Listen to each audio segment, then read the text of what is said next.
mustahilun. Sesungguhnya kontradiksi dalil itu tidak akan pernah ada. Allah tidak akan pernah membuat manusia itu menjadi pusing.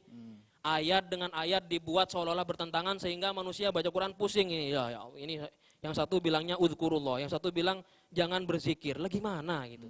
Ternyata kemungkinannya entah antara sebuah ayat itu menjadi mujmal, kemudian butuh mubayyin. Mujmal itu ayatnya yang masih umum, butuh mubayyin, butuh penerang supaya diterangkan sama ayat yang lainnya. Atau antara suatu ayat itu sudah lama berlaku, kemudian ada ayat yang baru atau dalil yang baru menjadi nasikh. Maka ada nasikh dan mansukh, dihapus ayat tersebut oleh ayat yang baru.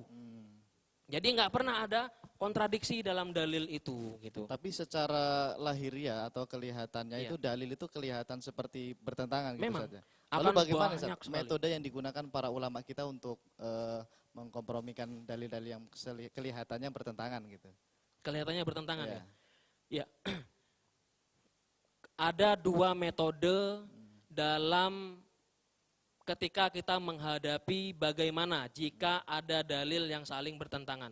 Biasanya kalau ada dua orang berdebat, debat terbuka gitu, masing-masing akan membawa dalil dan masing-masing akan seolah-olah menyerang dalil yang dipakai oleh orang itu gitu.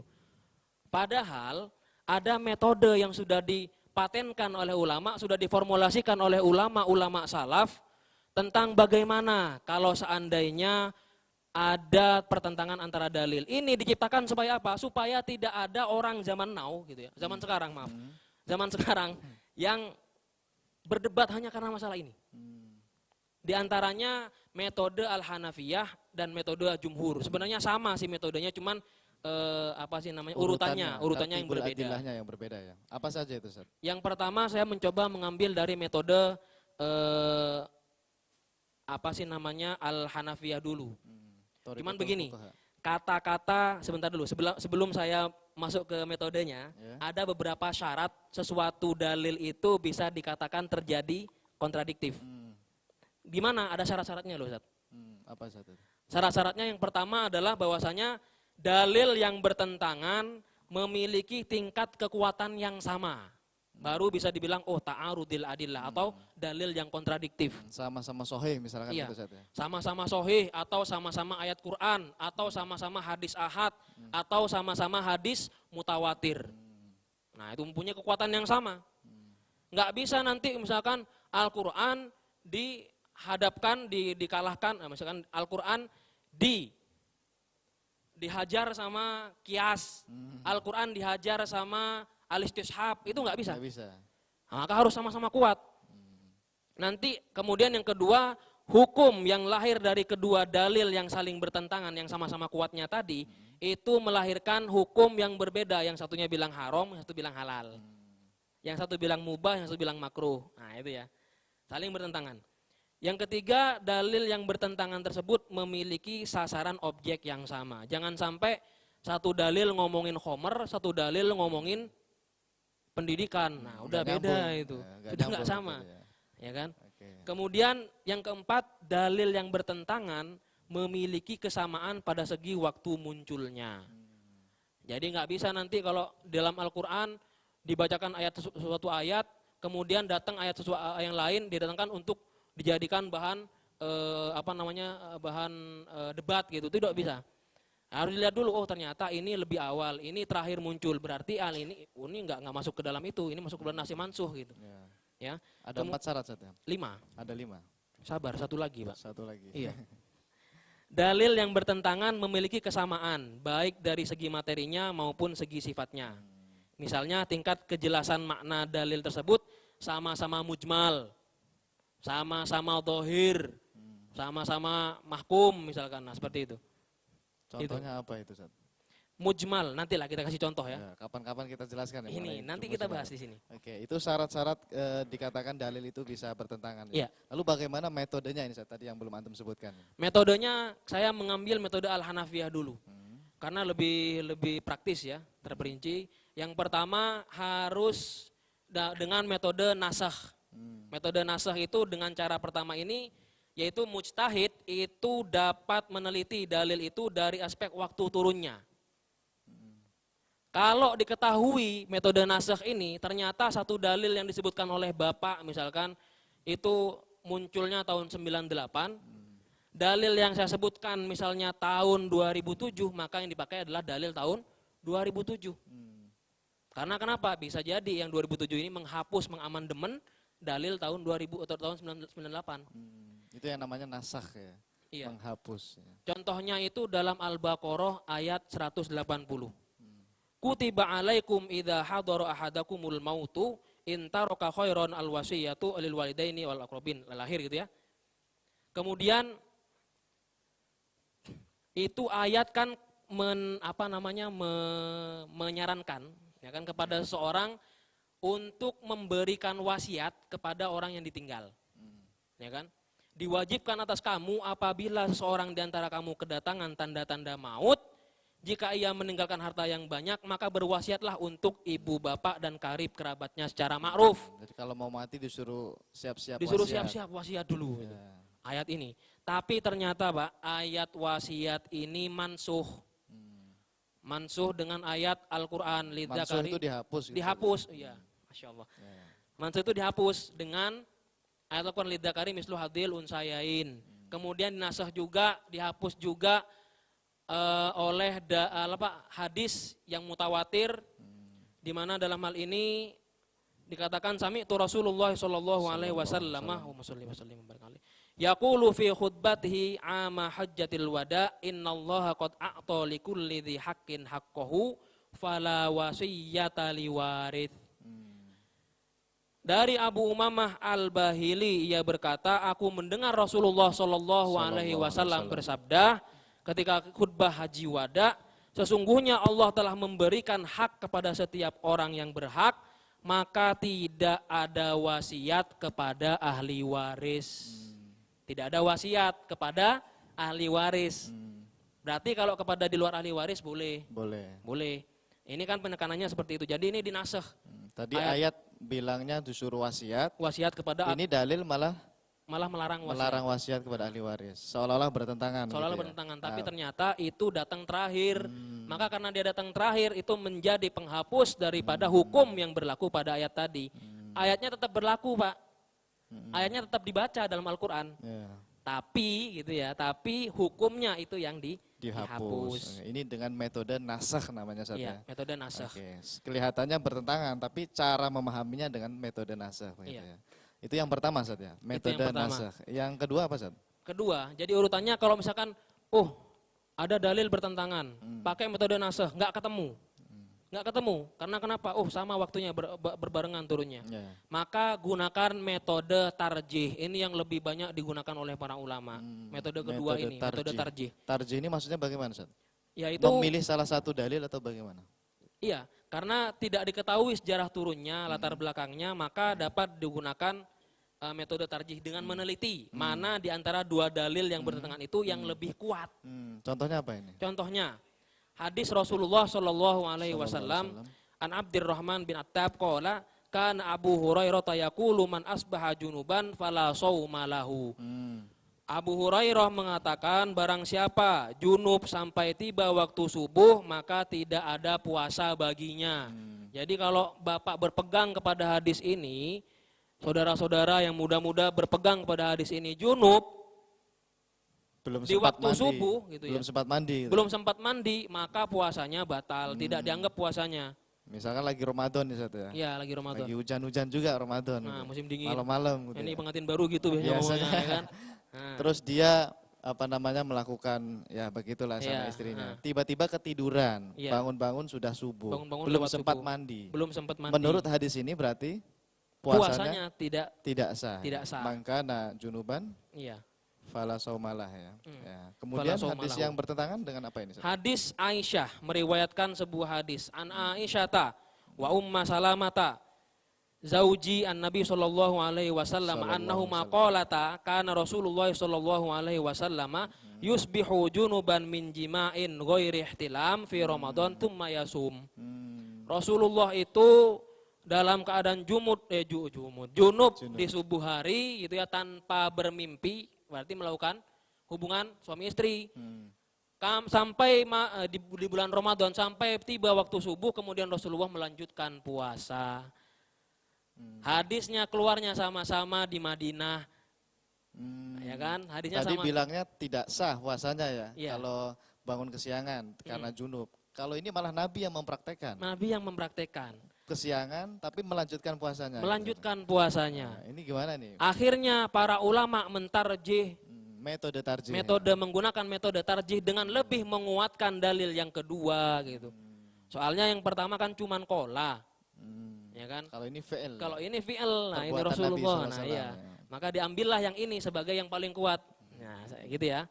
Jadi kalau ada yang junub ketika sudah masuk subuh nggak sempat mandi, maka ambillah hadis yang kedua ini, karena ini yang ditarjih oleh para ulama. Puasanya tetap sah. Gitu Iya, ya. puasanya tetap Tapi sah. harus mandi ya. Tetap harus mandi. Tetap harus mandi. Kok ngomongin itu terus? Baik. Seru kayaknya. Oke, ini tadi baru 2 metode yang disebutkan. Yang pertama nasah, kemudian yang kedua tarjih, Ustaz ya. Masih ada lagi, Ustaz? Ada. Nah, apa lagi, Ustaz? Yang ketiga, kalau nasah tidak mungkin, tarjih tidak mungkin. Oke lah katanya. Kita sedikit menyerah saja. Bagaimana kalau kedua dalil ini digunakan dengan apa? Dipadukan dengan metode al-jam'u wa taufiq. Namanya al-jam'u wa taufiq. Al-jam'u wa taufiq. Apa itu, Ustaz? Bukan jamunya Mas Taufik, bukan. Ya. Yeah. Al-jam'u wa taufiq itu artinya mengumpulkan, menyatukan gitu ya. Wa taufiq mencoba untuk mengharmonisasikan keduanya gitu. Jadi mengamalkan kedua dalil itu dalam waktu yang berbeda. Jadi tidak ditarjih, tidak juga dinasakh ya. Tidak ditarjih, tidak dinasakh. Dua-duanya dipakai. Dua-duanya dipakai. Contohnya apa, Ustaz? Contohnya ini, ada dalil dari hadis ya, yang mana Rasulullah melarang sholat di 3 waktu. Pertama itu ketika sebada subuh, yang kedua ketika istiwa, ya kan? Ya, Ketika istiwa, yang ketiga ba'da asar. Ba'da asar. Itu dilarang sama Rasulullah. Hadisnya sahih. Tidak boleh sholat setelah itu ya. Tidak boleh 3 sholat waktu itu. di 3 waktu itu. Namun Rasulullah Shallallahu Alaihi Sallallahu Wasallam alaihi wasallam. dalam hadis an Jabir bin Mat'am anna Nabiya Shallallahu Alaihi Wasallam qala ya bani Abda Manaf la tamna'u ahadan tofa bihadzal bait wa shalla ayyatu sa'atin sya'ah min lailin au naharin.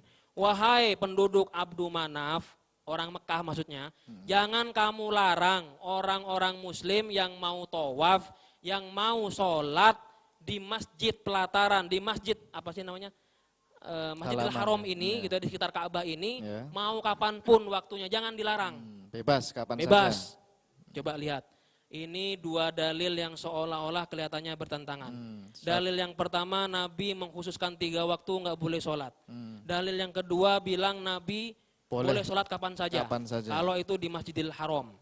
Dalilnya Akhirnya, bertentangan. iya, bertentangan, nggak bisa dinasakh, tidak bisa ditarjih. Akhirnya al-jam'u wa taufiq, diambil jalan tengahnya oleh para ulama. Gimana caranya, Ustaz? Jalan tengahnya gimana ya? Jalan tengahnya itu begini. Tidak boleh melakukan sholat setelah subuh, ketika istiwa dan setelah asar kalau di luar Masjidil Haram. Kalau di Masjidil Haram ketika kita setelah tawaf mau sholat sunnah kapanpun itu boleh. Berangkat dari hadis ini. Jadi hadis ini menjadi pengecualian. Menjadi pengecualian. Yang ketiga, ada kata Imam Syafi'i, ada namanya jenis sholat dzatu asbabin. Sholat yang mempunyai sebab. Sholat yang dibolehkan oleh Nabi di tawaf ini adalah sholat tawaf, sholat sunnah tawaf. Karena ada sebabnya. Karena ada sebabnya. Maka beberapa sholat sunnah yang mempunyai dzatus sabab, yang mempunyai sebab-sebab untuk dilakukan, boleh dilakukan kapan saja. Di antaranya adalah sholat sholat sunnah wudu, maaf. Kemudian tahiyatul masjid, ketika masuk masjid itu boleh, kata Rasulullah. Walaupun dilakukan setelah subuh atau setelah asar. Iya, gitu ya. karena dzatus sabab, karena mempunyai sebab. Itu metode jalan jalan tengahnya. Oke, itu salah satu contoh tadi saya. Iya. Sudah 3 disebutkan ya. Ada Sudah lagi, Ustaz? Yang keempat, yang terakhir. Terakhir. Iya, Tadi yang pertama nasakh, metodenya nasakh. Iya. Kalau ada dalil bertentangan kita bisa gunakan dengan metode nasakh. Yang kedua tarjih. Kemudian yang ketiga al-jam'u wa taufiq. Satu lagi apa saat ini? Metode tasakut. Tasakut. Apa ini tasakut? Oh ada t-nya ya. Ada tasakut. Tasakut. Ya. Metode tasakut ini jadi gini, kalau dinasah nggak mungkin, ditarjih nggak mungkin, dikompromikan dengan mengambil jalan tengahnya nggak mungkin, maka menggunakan metode tasakut. Tasakut itu saling jatuh-jatuhan gitu. Nah artinya apa? Maksudnya kedua dalil yang bertentangan, yang seolah-olah bertentangan ini tidak diamalkan keduanya. Dua-duanya tidak diamalkan? Dua-duanya tidak diamalkan. Nah ini nanti contohnya kita lanjutkan setelah azan ini. Jeda.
Oleh Ustadz, jika dalil kita saling bertentangan maka ada 4 metode ya. Yang pertama tadi nasakh, kemudian tarjih, dan yang ketiga al-jam'u wa taufiq, dan yang keempat ini tadi at-tasakut. Contohnya apa nih Ustadz, at-tasakut?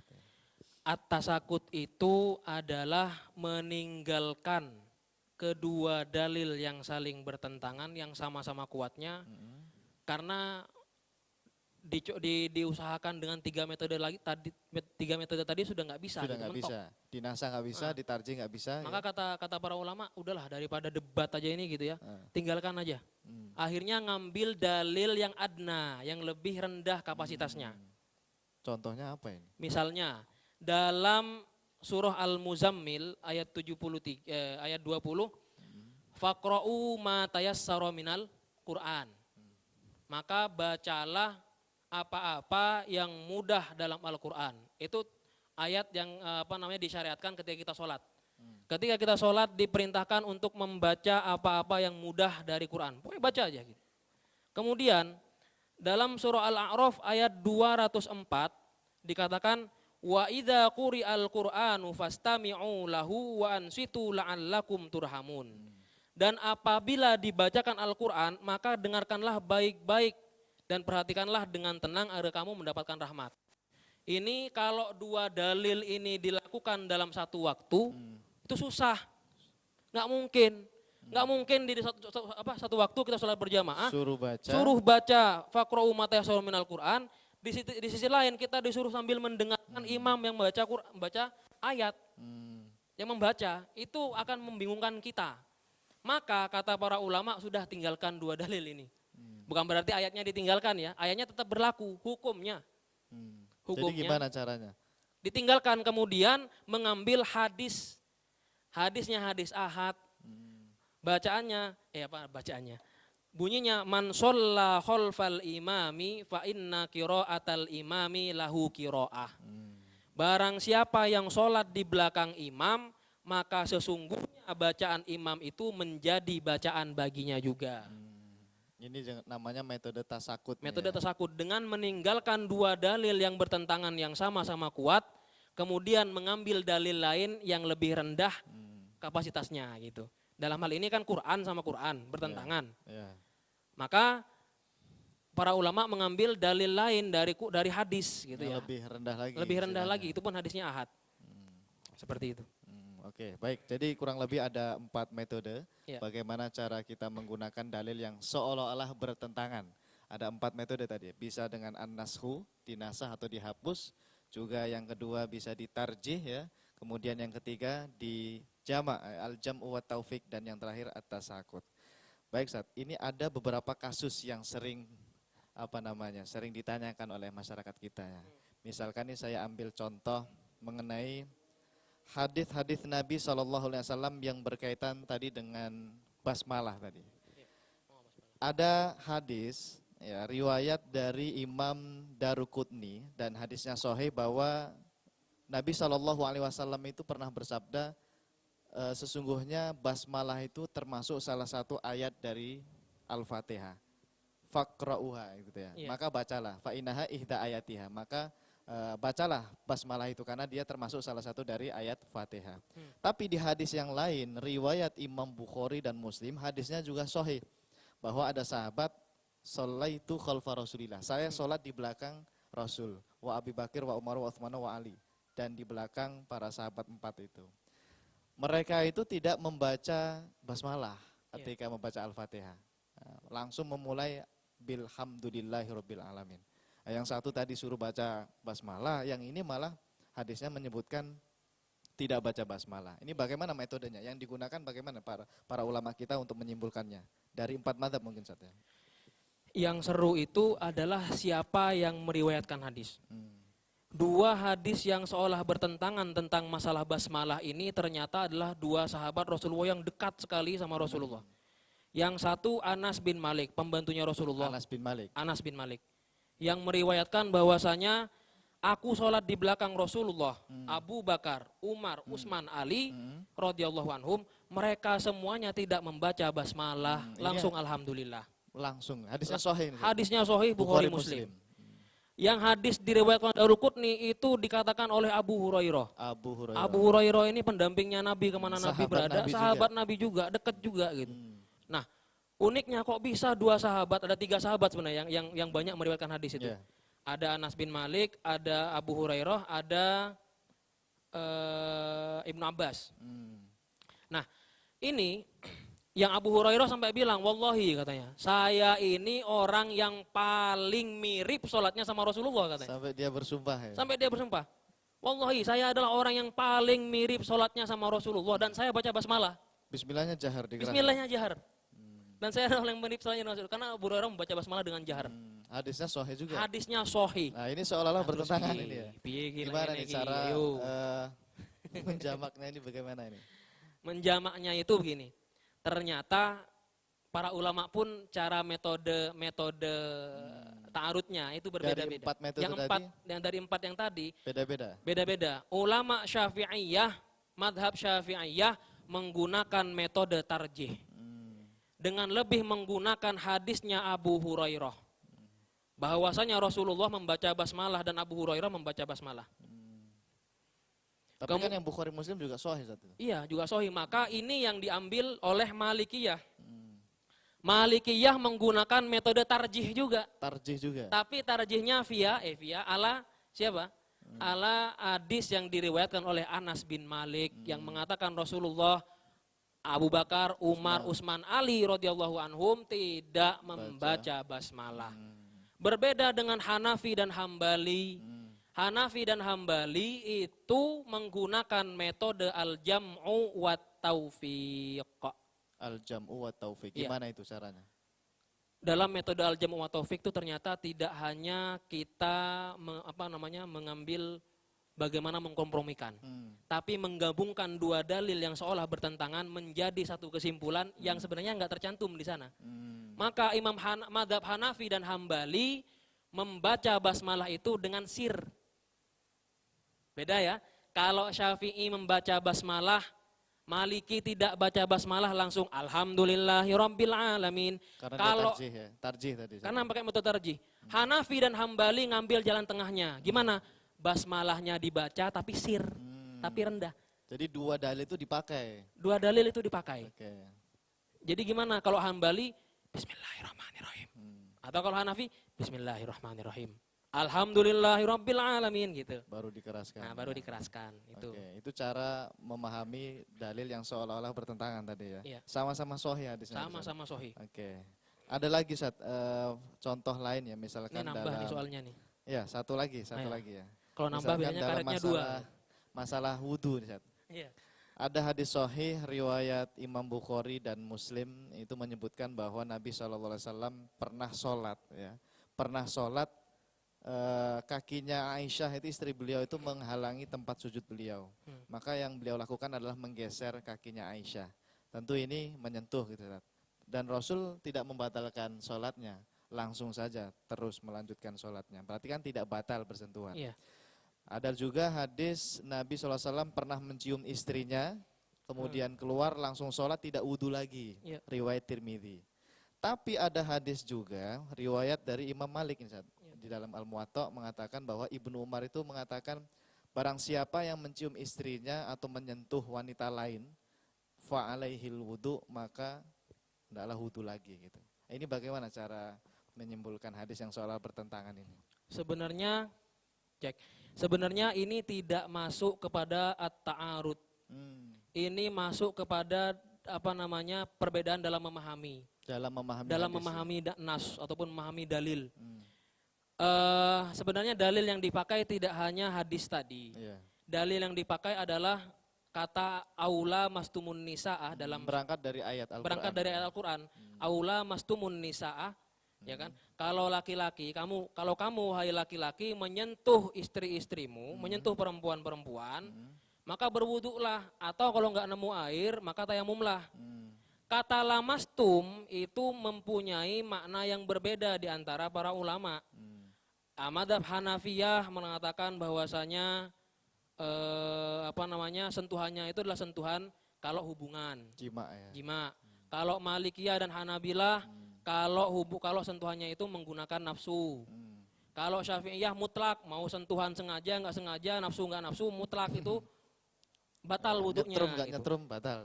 Nyetrum enggak nyetrum batal gitu ya. Ini pengantin baru gitu ya ngomongnya. Unik ini. Nah, kemudian dalil yang lainnya adalah hadis tadi. Loh, kok bisa diseranglah Syafi'iyah? Syafi'iyah diserang.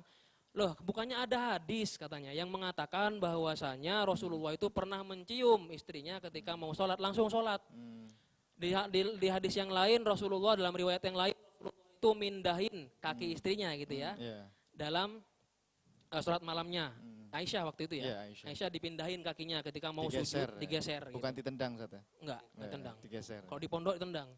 Kalau ke istri jangan ditendang lah. Yeah. Karena istri bukan istri, bukan pesantri. Nah, lanjut. Dalam hal ini ternyata bukan masuk kepada kategori ta'arud. Karena kenapa? Bagaimana memahami dalil tersebut? Ulama Syafi'iyah mengatakan hadisnya ini sahih. Saya meyakini hadis ini sahih, tapi cara memahaminya begini. Seperti apa sih nyiumnya gitu? Nyiumnya itu kata Syafi'iyah, nyiumnya Rasulullah itu enggak langsung ada penghalangnya. Dari bibir ke kulit ini. Jadi ada penghalang, apa penghalangnya? Kain. Hijab. Begitu juga dengan kaki. Ketika Aisyah itu kan orang mulia gitu. Tidak mungkin dia tidur tanpa busana. Maka dia tidur menggunakan busana. Ketika Rasulullah ingin memindahkannya ketika sholat, ketika ingin menggeser itu diambillah kainnya untuk menyingkap kakinya, tidak langsung dipegang. Itu yang dipahami oleh Syafi'iyah. Itu. Ya, jadi tidak termasuk dalam kategori dalil bertentangan, tidak masuk dalam kategori ta'arud. Oke, baik Ustaz, terima kasih atas penjelasannya. Supaya lebih jelas lagi mungkin ada pertanyaan dari jamaah ya mengenai tema kita pada malam hari ini. Jika dalil kita saling bertentangan, silahkan kalau ada pertanyaan.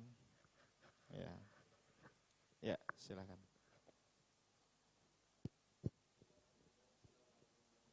Waalaikumsalam warahmatullahi wabarakatuh.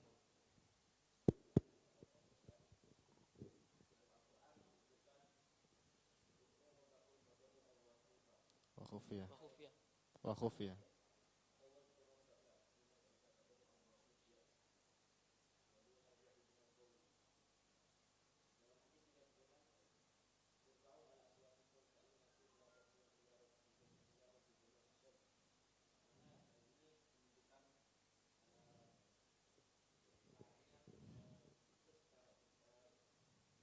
Keras ya. Iya.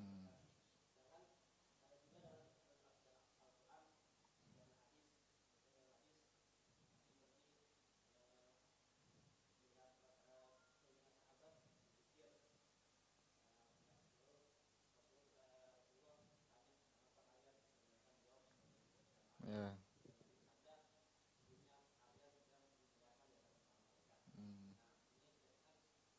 Bertentangan ya. Oke.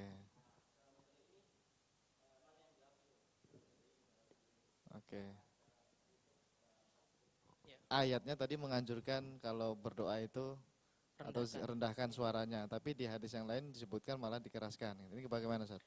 Dalil tentang zikir berjamaah. Nah ini ya yang jadi perdebatan banyak di antara kita. Kita nggak perlu berdebat lah kalau masalah itu. Cukup merujuk kepada kitab-kitab para ulama. Ternyata para ulama sudah mengambil kesimpulannya. Pertama, dalil yang dari Al-Quran mengatakan wad'u rabbakum tadarruan wa khufyatan. Berdoalah kamu wahai Muhammad dan umat-umatmu kepada Tuhanmu dalam keadaan takut dan merendah. Kemudian dalil yang kedua tadi innakum tadi. Itu begini, ketika Rasulullah bersama para sahabat pulang dari Khaybar, kalau nggak salah itu ketika pulang dari Khaybar, mereka bersembunyi di lembah. Kemudian ada satu di antara sahabat yang berdoa dengan suara yang lantang. Ada yang lainnya menyusul berzikir dengan suara yang keras. Maka Rasulullah mengatakan, irba'u ala aswatikum fa innakum la tad'una ila rabbikumul asom. Rendahkanlah suaramu sendiri-sendiri doanya, karena kamu tidak sedang berdoa kepada Tuhan yang tuli. Itu ya. Disuruh maka pelan-pelan ya. Iya, kesimpulannya dua dalil ini menguatkan bahwasanya zikir berjamaah itu terlarang. Tapi belum final nih Pak ya, belum final. Karena kenapa? Ada dalil lain Pak. Dalam Quran sering dikatakan wadkurullaha katsira la'allakum tuflihun. Berzikirlah kalian gitu ya. Dengan kalimat jamak, maka ada kemungkinan di sana konotasinya bersama-sama. Kemudian hadis Ibnu Abbas. Ibnu Abbas ini orang yang dekat dengan Nabi. Ibnu Abbas mengatakan dalam Sahih Muslim bisa dilacak, mengatakan inna raf'as sauti bidzikri idzan sarafu minal maktubati kana fi ahdi Rasulillah sallallahu alaihi wasallam. Sesungguhnya mengangkat suara dalam berzikir dan bersama-sama itu ada pada era Rasulullah Shallallahu Alaihi Wasallam. Dalil yang kedua, yang ketiga, saya lupa. Muawiyah, diriwayatkan oleh Muawiyah, ada dalam Bukhari, ada dalam Muslim. Bunyinya pada suatu hari ya Rasulullah keluar dari rumahnya. Keluar dari rumahnya, kemudian melihat beberapa sahabat berkumpul di sekitar dekat rumahnya itu. Kemudian Rasulullah mendekat ke mereka. Rasulullah berkata, "Ma yujlisukum," kata Rasulullah. Wah, mendengar Rasulullah ngangkat suara seperti itu, sahabat ketakutan, Pak. Oh, Rasulullah tumben-tumbenan nih ngangkat suara seperti ini. Salah satu di antara para sahabat berdiri, kemudian berkata, "Kunna najlisu nadhkurullaha wa nathna alaihi wa nahmadu ala ma hadaina." Kami berkumpul di tempat ini ya Rasulullah untuk berzikir, nathna alaihi, memuji kepada Allah dan bersyukur atas hidayah yang turun kepada kami. Apa kata Rasulullah? Innahu atani Jibril wa akhbarani bi anna Allah yubahi bikumul malaikah. Sesungguhnya Jibril tadi datang ke rumahku, katanya, kata Rasulullah. Hadisnya sahih loh ya. Bisa dilacak loh ya. Innahu atani Jibril fa innahu atani Jibril wa akhbarani bi anna Allah yubahi bikumul malaikah. Sesungguhnya Jibril tadi datang ke rumahku dan mengabarkan kepadaku bahwasanya Allah membanggakan majelis kalian kepada para malaikat. Jadi seolah-olah memang kayaknya bertentangan ya tadi ya. Quran ada, hadis ada, sama-sama sahih. Mungkin mutawatir atau mungkin entahlah ya. Dan yang jelas sama-sama kuat, sama-sama hadis, sama-sama ada Qur'annya gitu. Bertentangan nih, mana yang benar Ustadz? Para ulama sudah mengambil jalan tengahnya. Al-Imam As-Suyuti dalam kitabnya Al-Hawi lil Fatawi mengatakan bagaimana? Pertama, ayat yang menyuruh Rasulullah dan para umatnya untuk berdoa dan berzikir dengan suara yang rendah dan takut-takut itu ayatnya Makkiyah. Turun di Mekah tahun keempat. Artinya apa? Itu turun di awal-awal periode dakwahnya Rasulullah. Di awal periode Rasulullah itu apa sih istilahnya? Rasulullah masih sembunyi-sembunyi ya. Nah, nyawanya terancam. Keselamatannya terancam, keamanannya terancam. Dikit-dikit diintai. Akhirnya Allah berkata, udahlah, berdoanya sama zikirnya tenang-tenang aja dulu. Pelan-pelan aja dulu. Ya. Maka ada unsur saddud dzara'i, kata siapa? Kata Imam As-Suyuti, saddud dzara'i itu menghindarkan diri dari menghindarkan diri, menyelamatkan diri lah. Kemudian hadis kedua yang mengatakan irba'u ala swatikum itu kan juga dalam kondisi perang. Kata Imam As-Suyuti. Itu dalam kondisi perang. Orang kalau dalam kondisi perang lagi sembunyi, jangankan ngangkat suara, ngidupin obor nggak boleh. Ngidupin obor, dipanah sama musuh, Pak. Itu kan berkurang lagi harus jumlah kita. Sembunyi-sembunyi ya, pelan-pelan. Iya, harus sembunyi-sembunyi, pelan-pelan aja gitu. Okay. Lantas hadis yang kedua dengan ayat-ayat Quran tadi juga tidak mutlak mewajibkan zikir itu harus berjamaah, harus dengan suara yang lantang. Tidak mutlak, hanya kebolehan. Maka diambillah jalan tengahnya. Yang pertama, boleh berzikir dengan suara yang lantang, dengan berjamaah, kalau tidak mengganggu eksistensi Islam.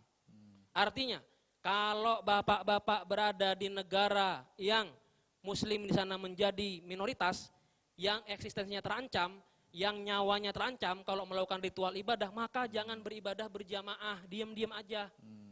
Kata Rasulullah.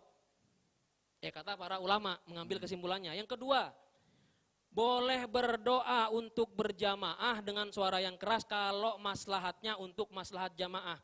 Allahumma ansuril Islam wal muslimin, amin. Allahumma gisna minan nar, gitu ya. Kan seperti itu. Nah, yang ketiga, berdoa tidak boleh dengan suara yang keras dan lantang kalau doanya dimaksudkan untuk kepentingan pribadi. Apa iya saya lagi sholat jamaah gini, ketika sholat, ya Allah saya mau istri kedua gitu. Nggak mungkin, Pak. Ketahuan nanti. Pelan-pelan. Apalagi ada kamera di sana, kan? Nggak mungkin gitu. Oke, baik. Itu kurang lebih begitu cara memahami. Metodenya tadi apa itu? Metodenya al-jam'u wat taufik. Al-jam'u wat taufik. Dari 4 metode tadi Itu yang nomor 3 Ustaz ya? Ya, nomor 3. Al-jam'u wa taufik. Baik. Ada lagi satu lagi pertanyaan terakhir karena waktu kita terbatas. Silahkan satu lagi. Tidak ada ya? Sudah paham semua nih alhamdulillah. Ya, tiap malam Kamis ngaji terus ya. Ilmunya banyak nih, Pak. Oh, masih ada satu. Ya, monggo. Ya, silakan. Waalaikumsalam warahmatullahi wabarakatuh. Afwan, sebelumnya tadi apabila ada dalil-dalil yang bertentangan maka digunakan yang pertama metode Al-Hanafiyah yang nasih, tarjih dan sebagainya sampai 4, terus ada metode Al-Jumhur. Yang metode Al-Jumhur itu apa aja, Ustaz? Afwan. Ya, sebenarnya nama-nama metodenya sama. Sama. Cuman metode mengurutkannya saja. Oh, urutannya saja. Urutannya saja. Jumhurul ulama dalam hal ini meletakkan al-jam'u wat taufiq itu di nomor 1. Oh. Ayolah dikompromikan dulu gitu. Jangan sampai satunya dihilangkan. Beda kalau Hanafi tadi di Hanafi itu nasah dulu gitu. Nasah dulu. Cari dulu nasahnya, kemudian tarjih dulu gitu, baru jam'u wa taufik. Okay. Kalau sudah mau menyerah gitu ya, jam'u wa taufik deh, damai-damai gitu kan. Yeah. Nah ini enggak, kalau jumhur damai dulu gitu. Itu yang pertama. Jam'u wa Yang taufik kedua? dulu. Yang kedua baru tarjih. Diambil mana yang paling benar. Tarjih yang kedua. Kemudian yang paling kuat. Kemudian yang ketiga baru nasah. Dengan metode menghapus tadi gitu ya. Dilihat bagaimana waktunya gitu. Kemudian baru yang keempat at-tasakut. Jadi itu bedanya dari segi urutan ya. Iya. Kalau metodenya sama gitu ya. Iya. Sama. Baik, terima kasih Ustadz atas penjelasannya karena waktu kita sudah terbatas. Tapi sebelum kita akhiri kajian kita, mungkin ada kesimpulan dari antum mengenai kajian kita jika dalil kita saling bertentangan. Kesimpulannya Ustadz. Pertama, sebagai closing statement ada beberapa poin. Poin pertama, tidak lagi-lagi kita ketekankan bahwasanya para ulama Al-Qurrafi, Asy-Syaukani, Az-Zarkasi mengatakan tidak pernah akan ada dalil yang bertentangan. Yang bertentangan itu hanya ijtihadnya para ulama dalam mengambil kesimpulan dalil-dalil. Yang kedua, tidak kemampuan untuk melakukan metode 4 ini itu sudah tidak ada lagi kira-kira ya di zaman saat ini. Artinya apa? Ini hanya berlaku bagi orang-orang yang punya kaliber mujtahid. Sudah Artinya, dibahas semua. Sudah dibahas semua, sudah final. Kita yang awam ini bagaimana? Kita merujuk saja kepada perkataan para ulama. Okay. Yang ketiga, Syekh Ali Jum'ah mengatakan bahwa seseorang harus membedakan antara lapangan dakwah dengan lapangan fatwa. Jadi seorang dai, seorang penceramah jangan coba-coba mengeluarkan fatwa kalau dia memang belum tahu, belum punya kapasitas ke sana. Tapi kalau berdakwah, dia tahu satu hadis, ngajak umatnya, ngajak jamaah untuk mengamalkan hadis ini, itu boleh. Itu boleh. Ya. Tapi untuk berfatwa, tunggu dulu, kata Syekh Ali Jum'ah. Yang keempat, saya ingin menukil perkataan yang diambil, yang dipakai, yang ditulis oleh Asy-Syankiti dalam kitabnya Nasrul Bunud ala Maraqis Su'ud yang mengatakan, sebenarnya beliau juga menukil perkataan sahabat. Ajra'ukum finnari wa huwa ajra'ukum fil futya. Yang paling berani kepada neraka di antara kalian adalah orang yang sok-sokan berani mengeluarkan fatwa. Maka hati-hati, siapapun itu, mau Ustadz Ajib, mau saya, penceramah yang lainnya, mau yang ada di sini yang berjamaah, jangan sesekali duduk berdiskusi kemudian seolah-olah tahu hukumnya, keluarkan kesimpulan hukum. Jangan. Oke, lebih amannya ikut ulama saja. Iya, gitu ikuti saja. ulama. Oke, baik, terima kasih Ustadz atas ilmu yang sudah disampaikan. Mudah-mudahan bermanfaat bagi kita semua dan akhirnya kita akan akhiri kajian kita pada malam hari ini dan kami ingatkan kembali bahwa KMK Kajian Malam Kamis ini akan terus kita adakan setiap malam Kamis di Share Channel TV dan mudah-mudahan di minggu yang akan datang kita akan bertemu lagi tahun depan Ustadz ya. Tahun depan akan kita bertemu lagi nih KMK-nya. Bersama dengan siapa Ustadz? Kira-kira insyaallah. Ustadz Hanif insyaallah ya. Baik, itu saja yang bisa kami sampaikan. Mudah-mudahan bermanfaat. Kita akhiri dengan salam. Assalamualaikum warahmatullahi wabarakatuh. Waalaikumsalam warahmatullahi wabarakatuh. Terima kasih Ustadz Ajib yang telah memandu acara ini. Hadirin